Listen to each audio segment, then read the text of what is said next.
The Nile, ancient, eternal, and proud. For thousands of years it had carried Egypt through the rise and fall of empires. Pharaohs had built their kingdoms upon its banks, their tunes still whispering the story of glory and decay. But by the mid-20th century, the land of the Pharaohs had become a kingdom in name only. Egypt was no longer ruled by emperors or conquerors. It was ruled by a king who lived like one. His name was King Farouk I, the last monarch of Egypt's royal line. When he ascended the throne in 1936, he was just 16, young, handsome, and immensely popular. The people saw in him a symbol of renewal. Newspapers called him the hope of Egypt. Women adored him, and men admired him. But time has a way of revealing truth behind the gold. Farouk's Egypt was a nation of contradictions. Cairo glittered with palaces, nightclubs, and foreign diplomats. The elite dined in marble halls, while the poor toiled in fields that had not changed since the days of the pharaohs. 80% of Egyptians were peasants, fellahin, bound to land they did not own, paying rent to landlords who rarely set foot in their villages. While Farouk's motorcade rolled through Cairo's avenues, children in Upper Egypt went hungry. The royal family owned thousands of acres. British officers controlled the army, and in the shadows of the pyramids, resentment simmered. The world beyond Egypt was changing too. After World War II, the British Empire was crumbling. India had broken free, and the Middle East was awakening to the idea of independence. But in Egypt, the Union Jack still fluttered above the Suez Canal, a lifeline of global trade, controlled not by Egyptians, but by foreigners. Every ship that crossed it was a reminder that Egypt's wealth flowed outward, and every soldier stationed there was a reminder that Egypt's freedom was not yet its own. King Farouk, meanwhile, lived in another world. He collected sports cars, rare coins, and expensive suits. He was often photographed dining in Europe while his subjects struggled to afford bread. His private yacht, the Mahrusa, gleamed on the Mediterranean like a floating palace. The British ambassador once remarked, "Farouk has the appetite of 1,000 men, for food, for money, and for women." To the people, the king had become a caricature, a monarch in a gilded cage, detached from his nation's soul. And as Egypt staggered under corruption and inequality, whispers began to spread in the barracks, in coffee houses, and in classrooms. Whispers of change. In 1948, a war began that would ignite Egypt's greatest transformation. The newly declared State of Israel was under attack by its Arab neighbors, Egypt among them. Young Egyptian officers, proud and idealistic, marched to Palestine, believing they were fighting for Arab honor. But what they saw there would change them forever. The Egyptian army was ill-equipped, mismanaged, and betrayed by its own leadership. While the soldiers fought bravely, their commanders squandered supplies and sold weapons on the black market.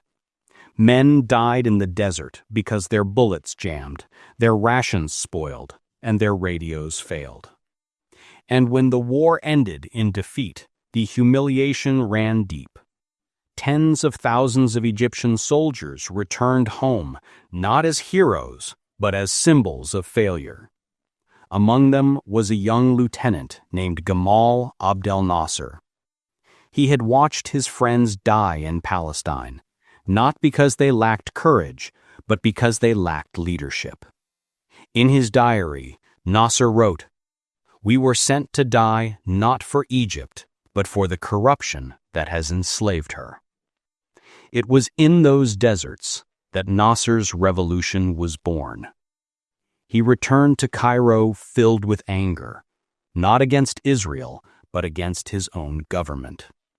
He and a small circle of officers began meeting in secret, men who shared his disillusionment and his dream. They called themselves the Free Officers Movement.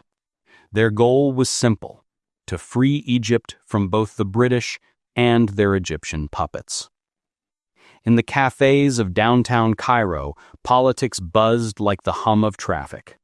Communists, Islamists, and nationalists argued about the country's future. The Muslim Brotherhood grew stronger, calling for moral reform and an Islamic revival. Students protested in the streets, demanding the British leave the Canal Zone. Every faction blamed another, but all agreed on one thing: the monarchy was dying. The turning point came in January 1952. In the city of Ismailia, British troops surrounded an Egyptian police barracks after officers refused to surrender to colonial forces. When the Egyptians refused to stand down, the British opened fire, killing dozens. The next day, Cairo exploded. Angry mobs burned foreign businesses and government buildings. Smoke rose over the city as protesters shouted, "Down with the king!" It was chaos, and in the ashes of that chaos, the free officers saw their chance. King Farouk, isolated and despised, tried to cling to power. But the army, once his foundation, was no longer his. The British, weary of his excesses, offered no rescue. And so, in the summer of 1952, as the heat baked the desert and the Nile flowed silently through Cairo, a quiet coup began to take shape. Nasser and his comrades planned meticulously. They swore an oath of secrecy and loyalty, not to a man, but to Egypt itself. They were soldiers, not politicians. Men of discipline, united by humiliation and hope. On July 23, 1952, tanks rolled through Cairo's streets before dawn. Radio stations were seized, barracks surrounded. Most of the city slept through the revolution that would end 150 years of monarchy. When Egyptians awoke, a calm but resolute voice spoke over the radio.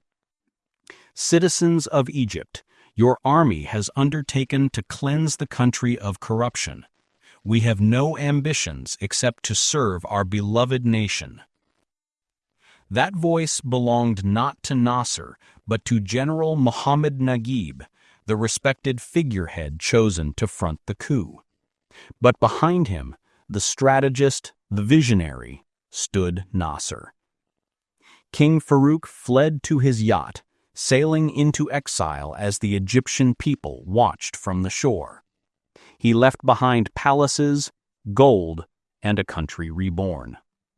As his ship disappeared beyond the horizon, a young soldier reportedly said, "The Pharaoh is gone. Egypt belongs to her people now."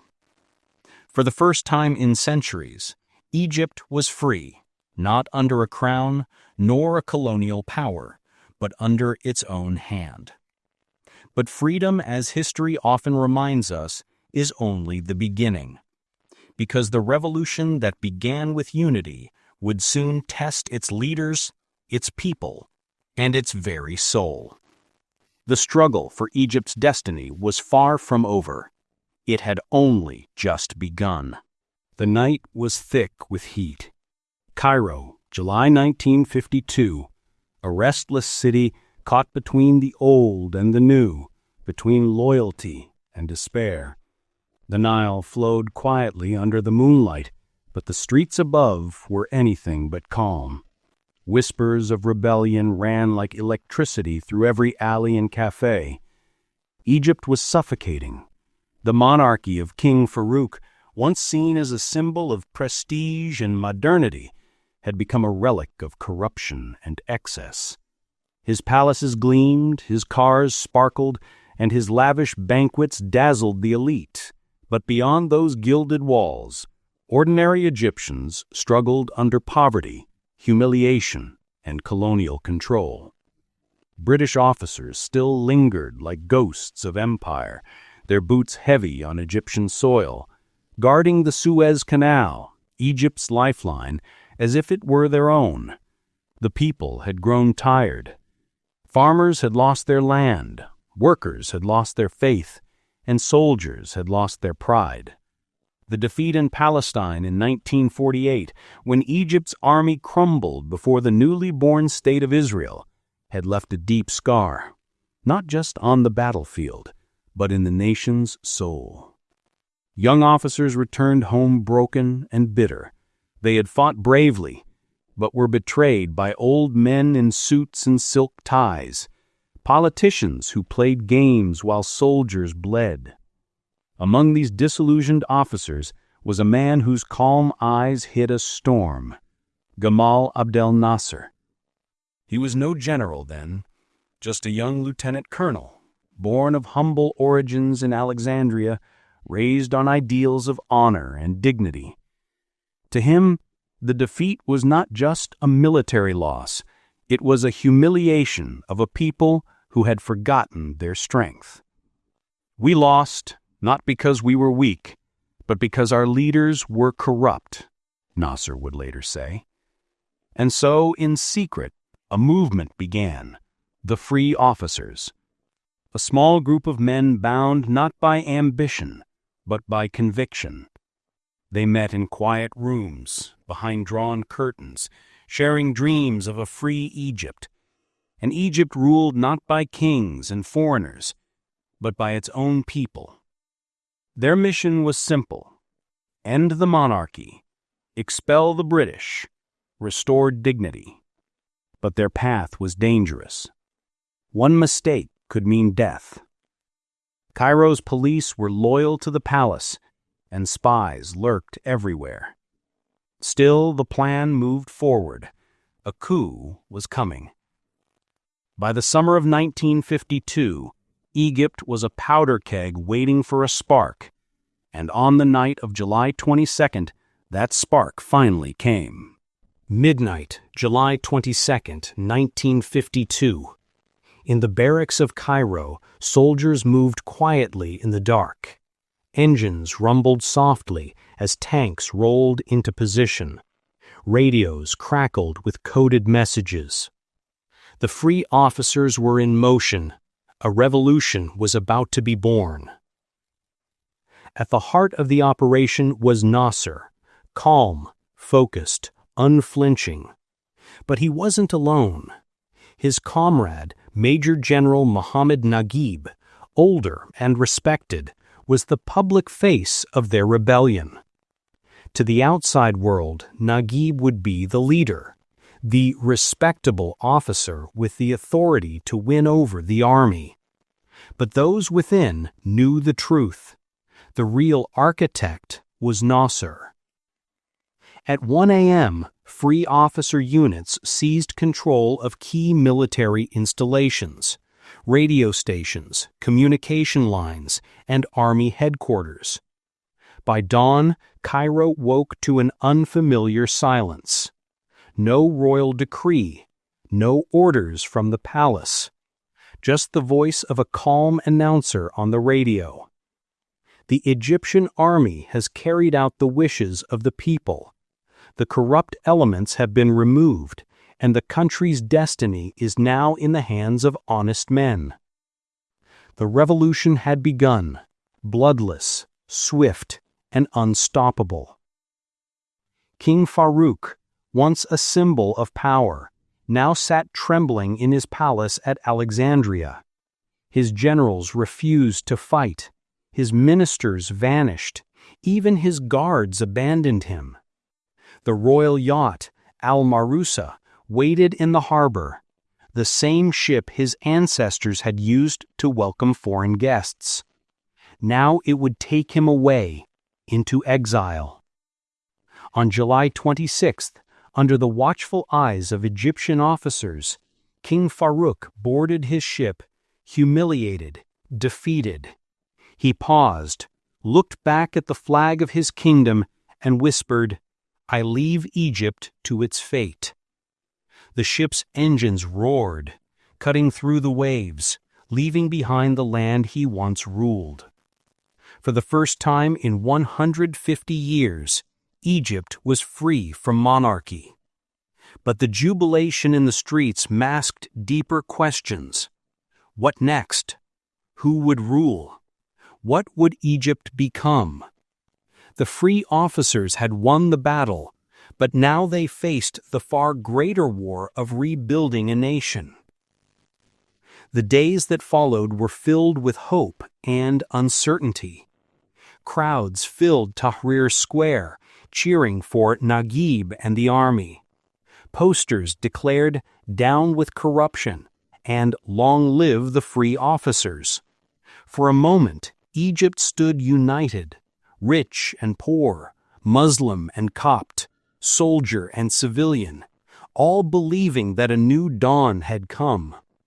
But beneath the celebration, quiet tensions brewed. Naguib wanted democracy, civilian rule, and elections.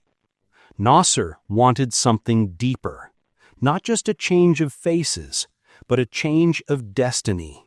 He dreamed of reshaping Egypt from the ground up, freeing it from foreign influence and building a strong, self-reliant nation that would lead the Arab world.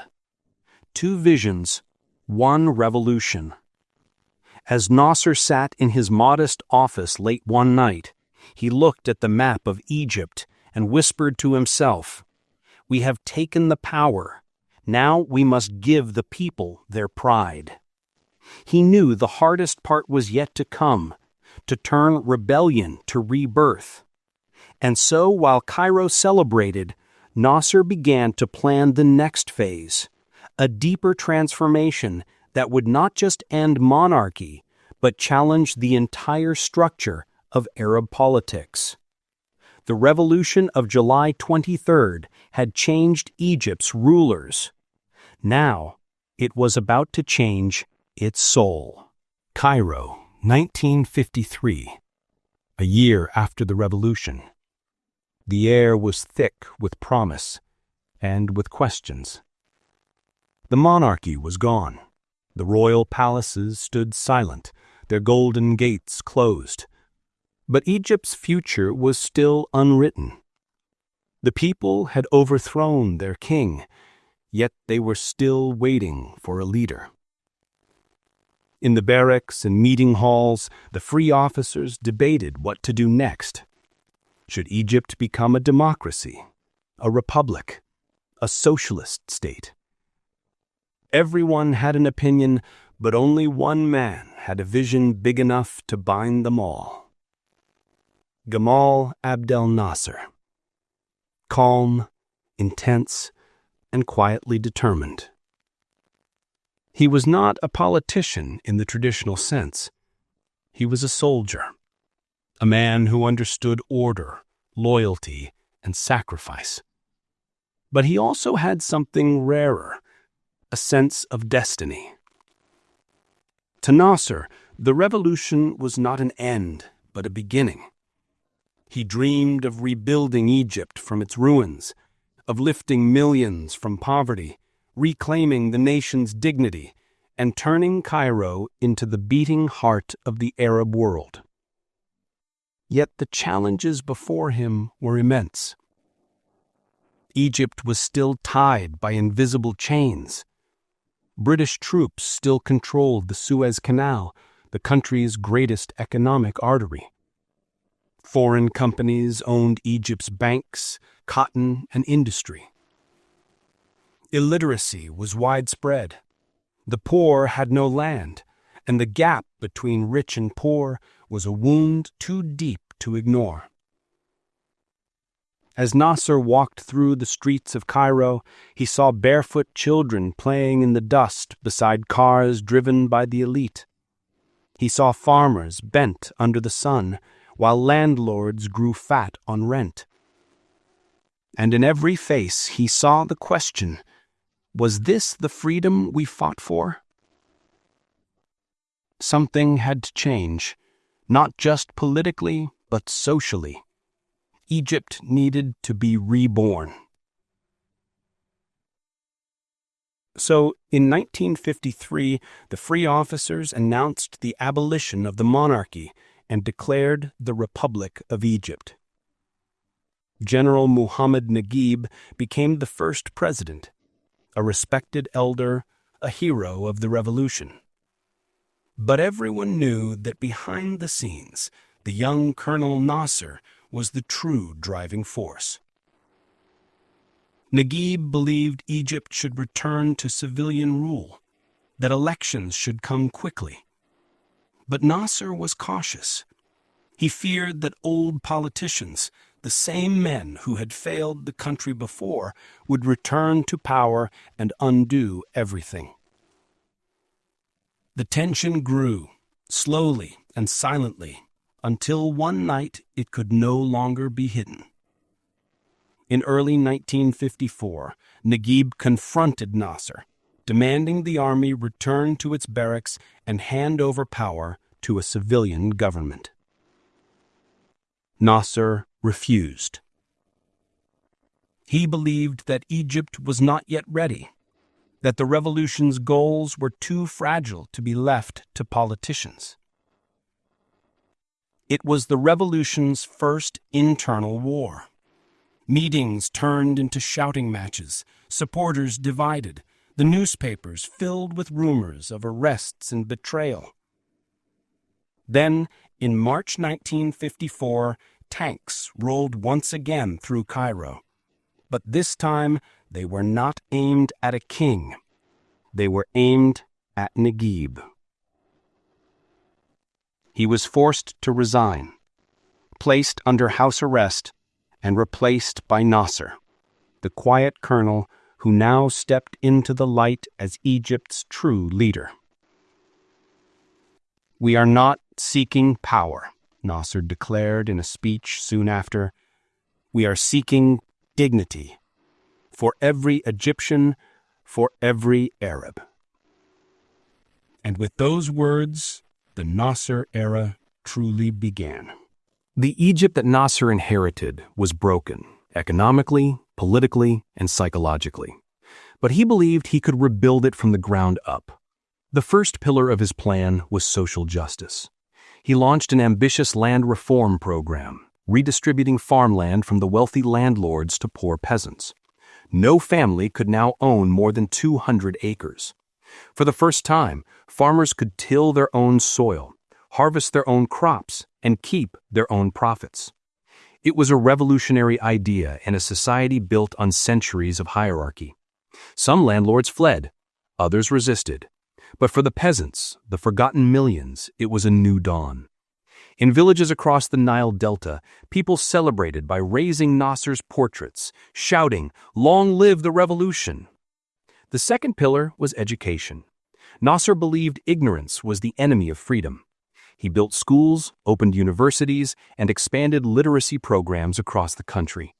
From Cairo to Aswan, classrooms filled with children who had never before held a pencil.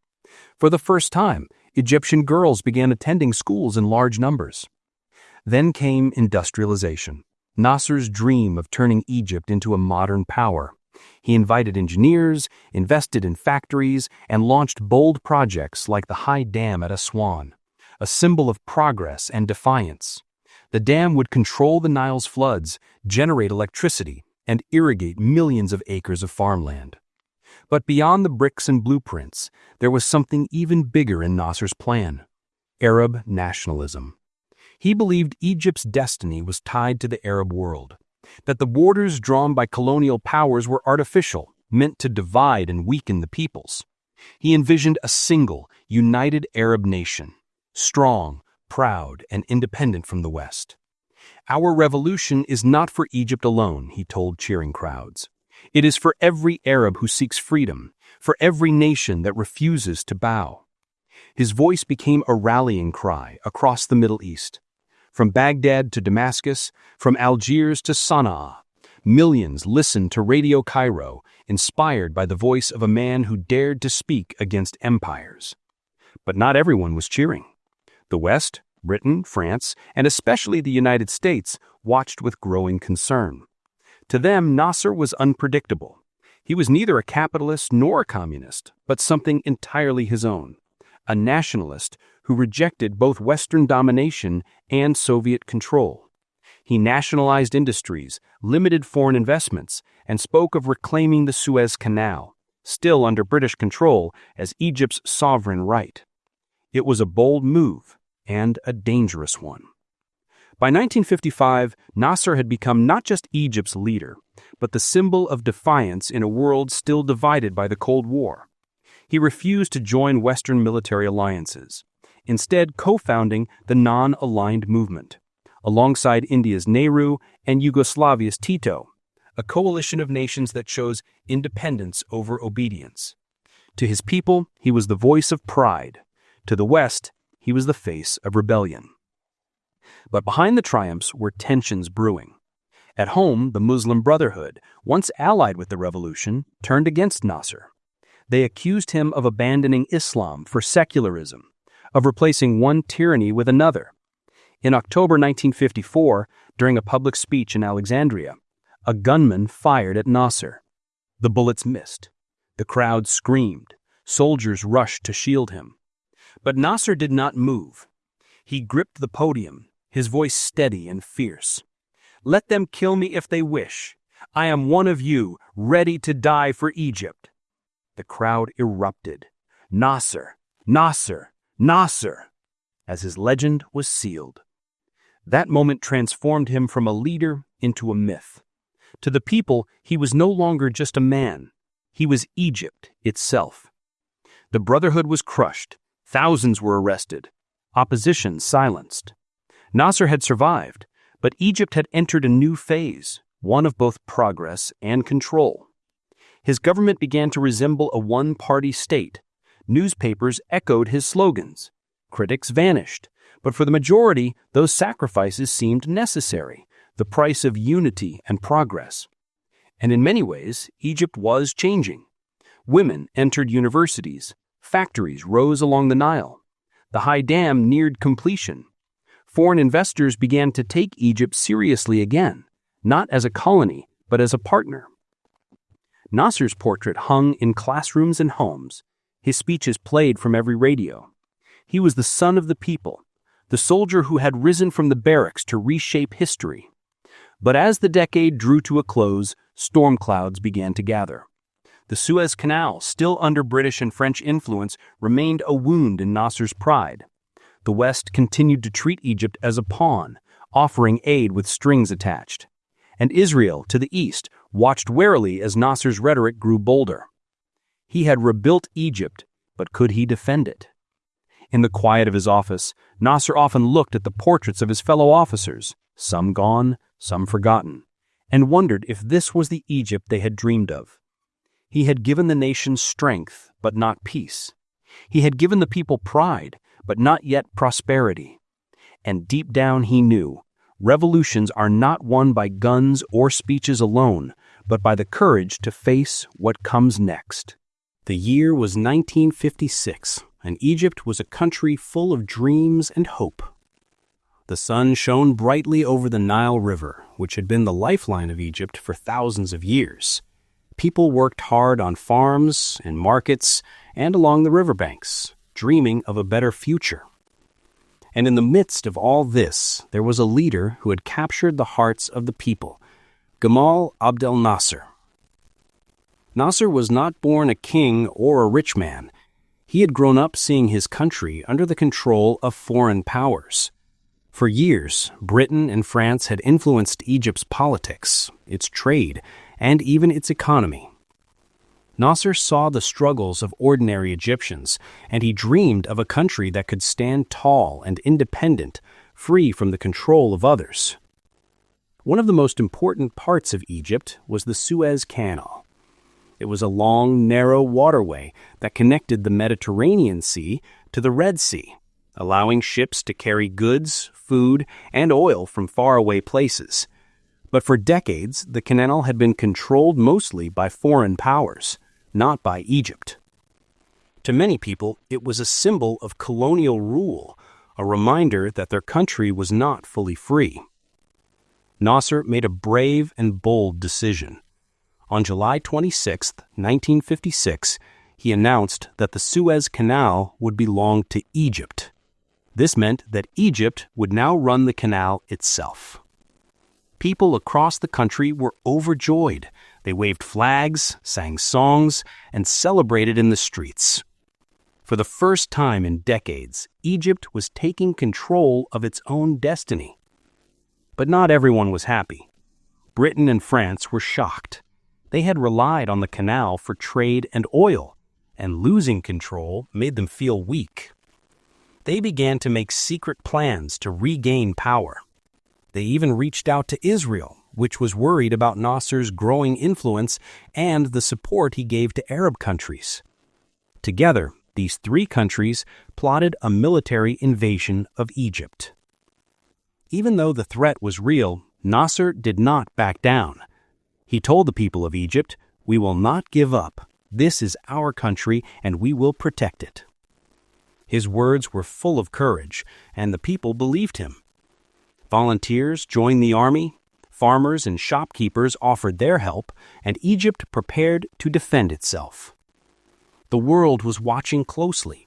Leaders from faraway countries, like the United States and the Soviet Union, were worried. They knew that a small conflict could grow into a much bigger war. This made the situation very tense, but it also gave Egypt a chance to show the world that even a smaller country could stand up to powerful nations. As summer turned to autumn, the crisis reached its peak. Israeli forces moved first, crossing into the Sinai Peninsula. They wanted to push back Egyptian forces and gain control of strategic areas. Soon after, British and French forces entered Egypt, claiming they were trying to stop the fighting and protect the canal. But everyone knew it was really about reclaiming control. In Cairo, the capital of Egypt, people were scared but determined. They knew that their country was facing some of the most powerful armies in the world. But they also knew that their strength came not just from weapons, but from unity and courage. Teachers, shopkeepers, and students joined the defense effort. Families helped by collecting food and medicine for soldiers. Even children learned to understand that this was a fight for freedom and dignity. The Egyptian army, though smaller, used clever strategies to fight back. They moved quickly, avoided big battles when necessary, and protected key areas. Nasser, meanwhile, worked hard to rally not just Egyptians, but the attention of the whole world. He spoke on radios and sent messages, showing that Egypt was fighting to protect its country, not to start a war. At the same time, the international community began to take notice. The United Nations held meetings, and countries around the world pressured Britain and France to stop the attack. Even the United States, a strong ally of Britain, told them that they could not continue. The world was beginning to see that colonial powers couldn't just take what they wanted anymore. The fighting continued in the Sinai Desert. Egyptian soldiers faced tanks, airplanes, and advanced weapons, but they fought bravely. Volunteers and civilians helped in any way they could, showing the world that ordinary people could make a difference. Farmers carried food to the front lines. Doctors treated wounded soldiers, and engineers repaired roads and bridges. Meanwhile, the Suez Canal became a symbol of Egypt's independence. Ships still passed through, but now they were under the control of Egypt, managed by Egyptian workers. The canal represented hope, pride, and the determination of a country to control its own future. After weeks of fighting and international pressure, Britain and France had to withdraw their forces. Israel also pulled back, leaving Egypt in control of the Sinai and the Suez Canal. For the first time in decades, Egypt had stood up to the world's most powerful countries and won. The people of Egypt celebrated with joy. Cairo's streets were filled with cheering, waving flags and music. Egyptians felt proud, not just for themselves, but for what their country had shown the world, that courage, unity, and determination could defeat even the strongest opponents. Nasser's victory inspired people across the Arab world. Leaders and citizens in neighboring countries saw that independence was possible. Movements for freedom and self-rule gained strength. Nasser became more than a leader. He became a symbol of hope, courage, and national pride. But the victory also came with challenges. Egypt had to rebuild the canal and make sure it could handle all the ships that passed through. The economy needed attention, and relationships with other countries had to be carefully managed. Nasser and his government worked tirelessly, knowing that keeping the Suez Canal safe and running was now a huge responsibility. Even with challenges ahead, Egypt's people were proud. They had faced a crisis that could have destroyed their country, and instead, they had emerged stronger and more united. They had proven that even a smaller nation could stand up to empires, defend its people, and control its own destiny. The Suez Crisis was more than a fight over a canal. It was a story about courage, leadership, and the power of a united people. Nasser's actions taught the world an important lesson. No one is too small to make a difference, and no one should be afraid to defend what is rightfully theirs. People around the world watched as Egypt stood up to Britain, France, and Israel. They saw how ordinary citizens could become heroes when they worked together. Farmers, soldiers, teachers, and even children play a part in protecting their country. This was a lesson not just for Egyptians, but for all people who dream of freedom and independence. By the end of 1956, the Suez Crisis had changed history. The world realized that colonial powers were no longer untouchable. Countries like Egypt showed that courage, clever thinking, and determination could overcome great odds. Nasser had achieved something extraordinary. He had given his people hope, pride, and a sense of identity. Even today, people remember the Suez Crisis as a moment when ordinary people and a brave leader faced the might of empires and won. The Nile continued to flow. The Suez Canal carried ships safely under Egyptian control, and the streets of Cairo hummed with the energy of a nation that had proven its strength to the world. Nasser knew that this was just the beginning. The path ahead would not always be easy. There would be more challenges, more obstacles, and more decisions to make. But for the people of Egypt, one thing was certain. They had learned that together they could achieve the impossible. And so, as the sun set over the golden sands and the shining waters of the Nile, Egypt looked to the future with courage, hope, and pride.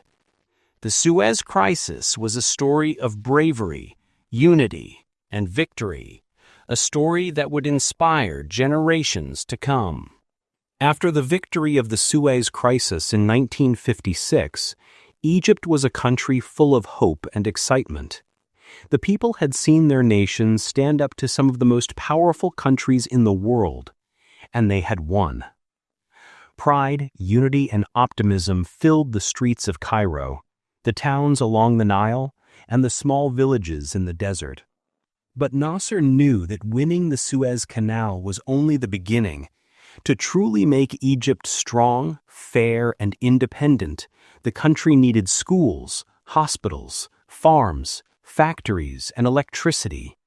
It needed opportunities for children to learn, for women to work, and for farmers to own land. Nasser dreamed of a nation where everyone could live with dignity and hope. Education was his first focus. Old, crowded schools were rebuilt, new teachers were trained, and programs were introduced to teach reading, writing, and practical skills. Nasser wanted every child to have a chance to learn and grow, no matter where they came from. He believed that knowledge was the key to a brighter future. At the same time, Nasser worked on Egypt's economy. Factories were built to produce goods locally, roads and bridges were constructed to connect towns, and electricity was extended to cities and villages. One of the most important projects was the Aswan High Dam, designed to control the Nile's floods, provide water for farms, and generate electricity for homes and factories. Land reform became another priority. For decades, wealthy landowners had controlled most of the farmland, while farmers worked hard for very little. Nasser redistributed land, giving ordinary farmers a chance to own it and benefit from their own labor. Many resisted this change, but Nasser remained steadfast, believing fairness was more important than popularity. As these projects took shape, Egyptians began to see their country changing before their eyes. Schools became lively centers of learning, farmers had land to cultivate, and new factories provided jobs. The people began to believe that Egypt could finally stand on its own, independent and proud. Yet Nasser also faced challenges. Wealthy landowners, some politicians, and foreign powers were wary of his policies. They worried that his bold ideas could disrupt the old order. But Nasser's confidence and determination inspired millions. He traveled the country, spoke to crowds, and reminded Egyptians that building a nation was not easy, but it was worth it. Building a nation is never simple, and Nasser faced many obstacles. Economic shortages, political opposition, and international pressures tested his leadership. Some critics feared that he was becoming too powerful, while neighboring countries watched Egypt's rise with curiosity or suspicion. But Nasser had a secret weapon, the unity of the people. Teachers, farmers, engineers, students, and even children contributed to the work of building Egypt. Everyone understood that progress required cooperation. Together, they repaired roads, built schools, worked in factories, and prepared farmland. Even small acts like helping neighbors or attending school became part of a bigger movement toward national success.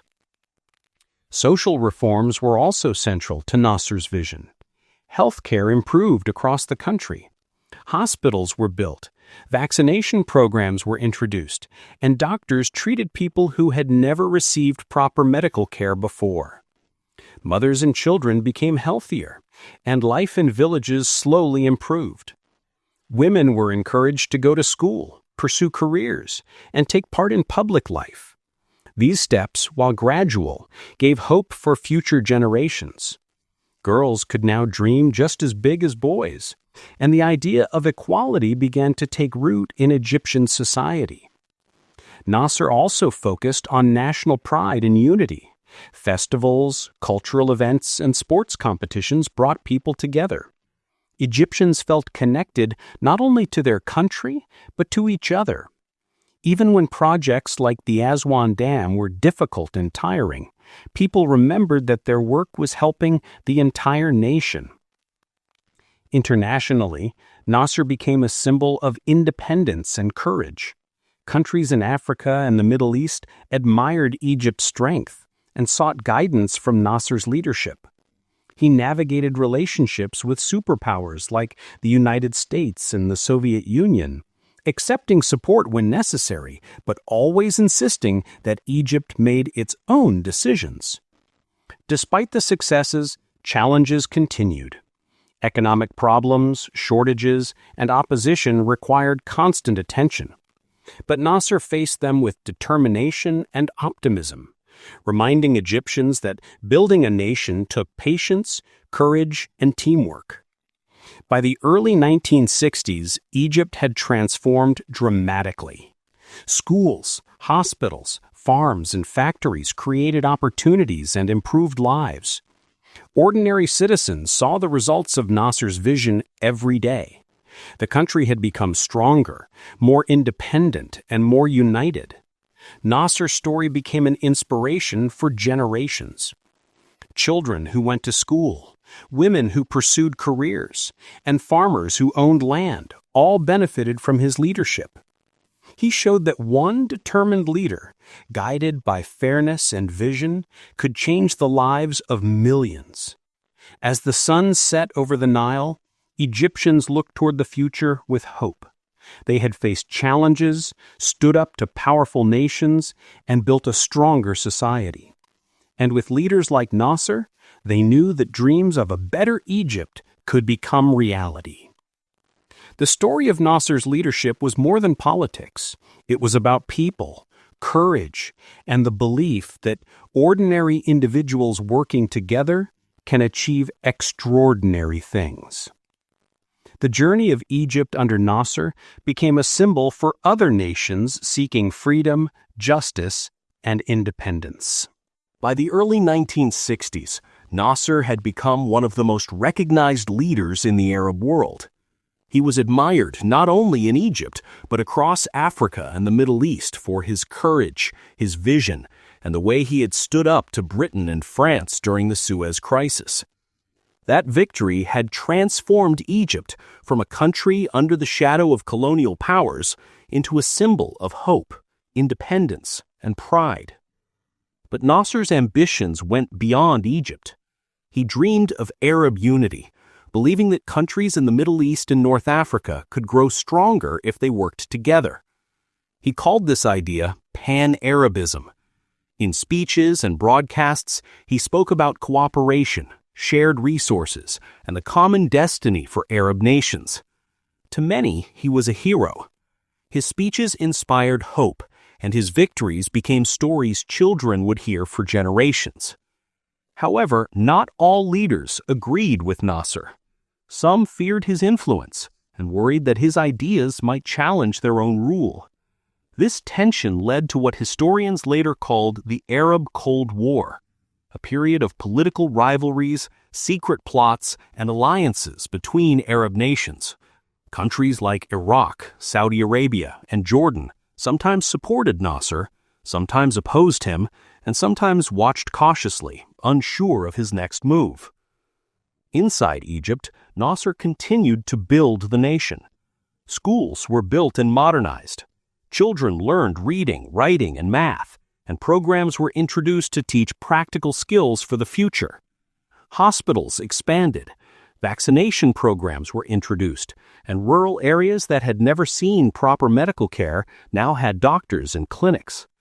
One of the most ambitious projects of his era was the Aswan High Dam, controlling the Nile's floods, generating electricity, and creating farmland for millions. It became a symbol of Nasser's determination to transform Egypt. Thousands of workers labored day and night, often in difficult conditions, but they were motivated by the promise of a brighter future for their country. Land reform remained another major focus. For decades, wealthy landowners had controlled most of Egypt's farmland, while poor farmers worked hard with little reward. Nasser redistributed land, allowing ordinary farmers to own property and benefit from their labor.